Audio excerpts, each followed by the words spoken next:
Right, next we're going to be talking about Jimmy Flick and Cody Durden. It's going to be a flyweight bout. Both two relatively new fighters. Jimmy Flick's coming into this one fresh off a Contender Series at the start of September. He had a good third round submission win over Nate Smith. And Cody Durden's coming off a bantamweight bout against Chris Gutierrez, and he had a draw in that. So first we'll talk about Jimmy Flick. Jimmy Flick's coming into this one as a favourite. The -170 or a 10-17 for fractional odds. He's really just a submission guy, and that's a very good thing. I watched his Nate Smith fight a bit earlier today, and his fluid grappling is very impressive. He doesn't stay still on the ground. He's always moving. If he doesn't chase things if they're not there, he won't hold a guillotine for a minute just to see if it'll get there in the end and tire himself out. He's always looking for new positions, and Nate Smith did a very good job of defending it, but he got him with the arm triangle in the end. And he has actually got 7 triangles on his record, which is very impressive for one type of sub. He's also got 13 subs overall, only 2 decisions. He's not got any knockouts, but I don't see that as a problem because that's really not what he's going for. He is a true grappler, and that's very good. That's not to say he's bad on the feet though. I was very impressed with him when he was on the feet with Nate Smith. You could probably argue on paper is a better striker than he is. But his body kicks in particular are very impressive. Every time he had a shot thrown at him from that side, he had just a quick kick to the ribs, and he pushed him back, made Smith respect the power, and then when he got his takedowns, he went to work. Like I say, Smith was good on the defence, but he never stood a chance really. Smith never looked like doing anything proper, and it was just a matter of time before Jimmy Flick got the win. Okay, so moving on to Cody Durden.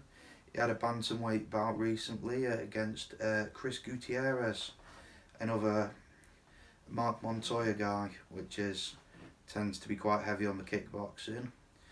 And that's how this one turned out. Cody Durden, I'd say he's a decent wrestler. I didn't see any of his submission games because he didn't really try anything. In the first round, he took Gutierrez down very well. He caught a kick and then swept the leg, very impressive. Got him up against the fence, took his back. So he sat up against the fence, he had him in a body triangle, his back in a body triangle, and all he did for the whole round was pepper his head. Gutierrez had his arms up like that the whole time.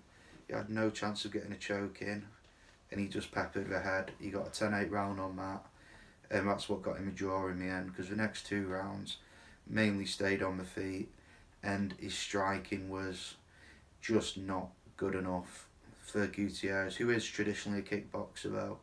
So, like I say, but he also couldn't get the takedown, which is worrying for someone who's clearly trying to implement that sort of game plan. He also did look a bit tired towards the end of round 3, but that is to be expected after that sort of fight that it was. I don't know if anyone saw it. I believe it was at the end of September, start of October. Couldn't tell you 100% what card it was on. So, how did we match up? I really like Jimmy Flick in this one. I think he's better everywhere. I think his grappling's much more impressive. I think he's much more impressive on the feet as well. The height and reach is very similar, so I don't think that's going to come into it. Age very similar. Records not massively different. You could argue that Flick's got more losses, but I'd also say the wins that he has are far more impressive than Cody Durden's. And Cody Durden's last fight was at bantamweight, so you never know, especially between bantamweight and flight. That £10 does seem to be very significant. So we'll see what happens with this, but I'm calling it Jimmy Flick by submission. I honestly think round 1 or 2. I don't think Cody Durden's got the same submission defence that Nate Smith had. I think Jimmy Flick will have a much easier time on it, and I'm putting my money on Jimmy Flick at a -170 or 10-17 on the fractionals. Alright, so that's going to be my last video for today. If you enjoyed it, please feel free to like and subscribe. Tell your friends, tell your neighbours, tell the bloke at the chippy. And as always, my Instagram's going to be just up there. But it's probably been up there for a couple of seconds now. I've got to drag it out a bit longer. And I will see you all tomorrow with the last 2 fights on the prelims.